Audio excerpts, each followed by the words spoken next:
اعوذ باللہ من الشیطان الرجیم بسم اللہ الرحمن الرحیم ان اللہ وملائکتہ یصلون علی النبی یا ایہا الذین آمنوا صلوا علیہ وسلموا تسلیما اللہم صلی علی سیدنا ونبینا وشفیعنا ومولانا محمد وعلی آل محمد وبارک وسلم۔ محترم خواتین و حضرات، السلام علیکم۔ پیام صبح کے ساتھ ایک بار پھر حاضر میں ہوں آپ کا میزبان انیق احمد۔ قرآن کریم کے مختلف آیات پر ہم روز بات کرواتے ہیں، جیسا کہ آپ جانتے ہیں اپنے ملک کے ممتاز علماء سے، اور سیکھتے ہیں کہ قرآن کریم کی یہ آیات ہم سے کیا مخاطبت کر رہی ہیں، قرآن کریم کی ان آیات کے کیا معنی، کیا مفہوم، اللہ تعالیٰ کے کیا احکامات ہیں، یہ سب ہمارے معزز علماء ہمیں تعلیم کرتے ہیں۔ خواتین و حضرات، آج کی جو آیت ہے وہ سورہ بقرہ کی آخری آیت یعنی 286 286ویں آیت، اس پر ہم بات کروائیں گے اپنے عہد کے ایک ممتاز عالم دین سے۔ خواتین و حضرات، 285ویں آیت میں ہم نے جو بات ختم کی تھی وہ کی تھی کہ وَقَالُوا سَمِعْنَا وَأَطَعْنَا غُفْرَانَكَ رَبَّنَا وَإِلَيْكَ الْمَصِيرُ پر اب اللہ فرما رہا ہے کہ لا یکلف اللہ نفسا الا وسعها لہا ما کسبت وعلیہا ما اکتسبت۔ اللہ کسی بھی نفس پر اس کی مقدرت سے زیادہ بوجھ نہیں ڈالتا، یعنی اللہ تعالیٰ کے احکام کی سماعت اور اطاعت کے سلسلے میں جو اللہ تعالیٰ کے احکام ہیں ان ذمہ داریوں سے عہدہ برا ہونے کے لیے اللہ تعالیٰ کسی بھی نفس پر، کسی بھی انسان پر، کسی بھی اپنے بندے پر اس کی طاقت سے زیادہ بوجھ نہیں ڈالتا۔ خواتین و حضرات، اس میں کسب اور اکتساب، اس حوالے سے یہ بات کروائیں گے کہ کسب اور اکتساب میں کیا فرق ہے، تو اس میں کوئی خیر اور شر کا بھی کوئی تعلق ہے یا نہیں، کہ ہمارے معزز مہمان ہمیں تعلیم کریں گے۔ اور خواتین و حضرات، پھر آگے بات آتی ہے کہ دعائیں اللہ تعالیٰ سکھا رہا ہے کہ ربنا لا تؤاخذنا ان نسینا او اخطانا۔ اب یہاں جو دعا یہ آ رہی ہے، اللہ تعالیٰ مانگنے کا طریقہ بتا رہا ہے، لیکن یہاں پر بات ہو رہی ہے کہ ربنا لا تؤاخذنا ان نسینا او اخطانا، جو ہم نے بھول سے غلطی ہو گئی ہم سے یا ہم سے خطا ہو گئی تو اس کا مواخذہ نہ کر۔ سوال یہ رکھیں گے ہم کہ اگر بھول چوک سے کوئی غلطی ہو جاتی ہے وہ تو ویسے ہی معاف ہو جاتی ہے، تو یہاں پر بھول اور خطا کو الگ الگ رکھا گیا ہے، دونوں میں کیا فرق ہے؟ سماعت اور اطاعت کے سلسلے میں اگر بھول ہو جائے، سماعت اور اطاعت کے سلسلے میں کوئی خطا ہو جائے تو اے اللہ تو ہمیں معاف کر دے۔ پھر یہ دعائیں آگے چل رہی ہیں خواتین و حضرات، ان تمام دعاؤں پہ ہم بات کروائیں گے۔ فَانْصُرْنَا عَلَى الْقَوْمِ الْكَافِرِينَ پر بات مکمل ہوتی ہے۔ سورہ بقرہ اور یہ آخری رکوع، اس آخری رکوع کی بھی اپنی ایک حیثیت ہے، اپنی اہمیت ہے، اور واقعہ معراج جب سرکار دو عالم صلی اللہ علیہ وآلہ وسلم معراج پہ تشریف لے گئے، وہاں یہ آیات اللہ تعالیٰ نے آپ پر نازل فرمائیں۔ پورا قرآن کریم زمین پر نازل ہوا، سورہ بقرہ کا آخری رکوع آسمان پر نازل ہوا۔ اللہ کے رسول صلی اللہ علیہ وآلہ وسلم بہت خوش تھے اس بات پر کہ مجھے نماز کا تحفہ ملا حالت معراج میں، اور سورہ بقرہ کی یہ آخری آیات ملی۔ خواتین و حضرات، سیکھیں گے محترم مفتی منیب الرحمن صاحب سے، ممتاز عالم دین، کون آپ سے واقف نہیں۔ پیام صبح کا لازمی جز ہمیشہ ہم مفتی صاحب سے سیکھتے ہیں۔ مفتی صاحب کو خوش آمدید کہتے ہوئے پروگرام کا آغاز اللہ تعالیٰ کے بابرکت نام سے۔ اعوذ باللہ من الشیطان الرجیم، بسم اللہ الرحمن الرحیم۔ لا يكلف الله نفسا إلا وسعها لها ما كسبت وعليها ما اكتسبت ربنا لا تؤاخذنا إن نسينا أو أخطأنا أخطأنا ربنا ولا تحمل علينا إصرا كما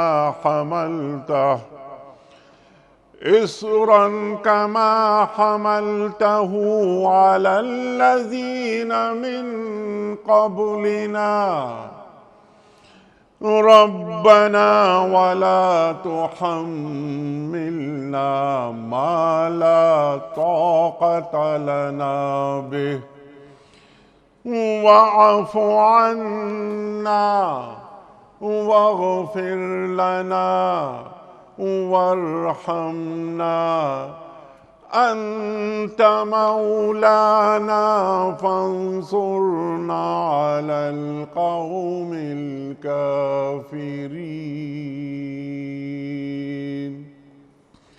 آمين صدق اللہ العظیم۔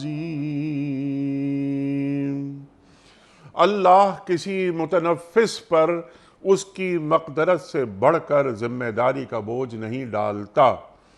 ہر شخص نے جو نیکی کمائی ہے اس کا پھل اسی کے لیے ہے، اور جو بدی سمیٹی ہے اس کا وبال اسی پر ہے۔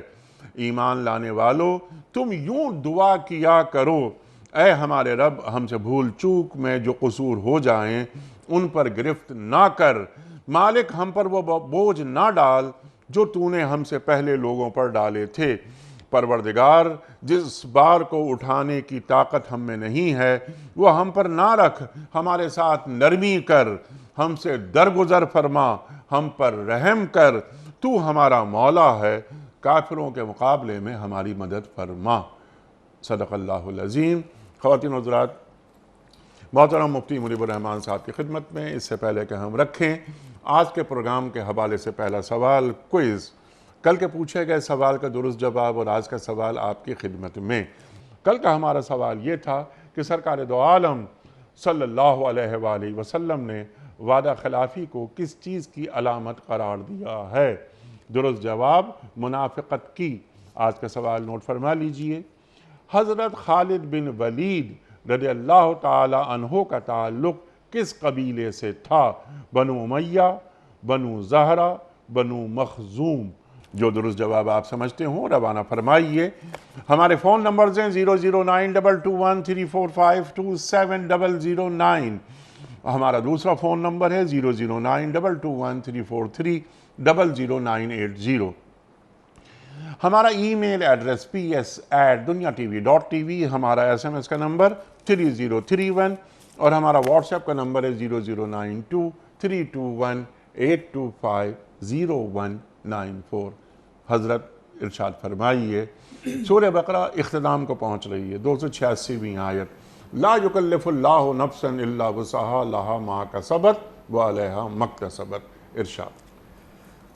بسم اللہ الرحمن الرحیم، نحمدہ ونصلی ونسلم علی رسولہ الکریم سیدنا و مولانا محمد اللہم صلی اللہ وعلی آلہ وصحبہ اجمعین۔ انیق احمد صاحب، جیسا کہ آپ نے ابتدائی گفتگو میں کہا کہ یہ دو آیات وہ ہیں جنہیں اللہ تبارک و تعالیٰ نے اپنے حبیب مکرم صلی اللہ علیہ وآلہ وسلم کو کنوز عرش کے نیچے عطا فرمایا، اور یہ ان کی عظمت کو ظاہر کرنے کے لیے ایک علامت کے طور پر تھا۔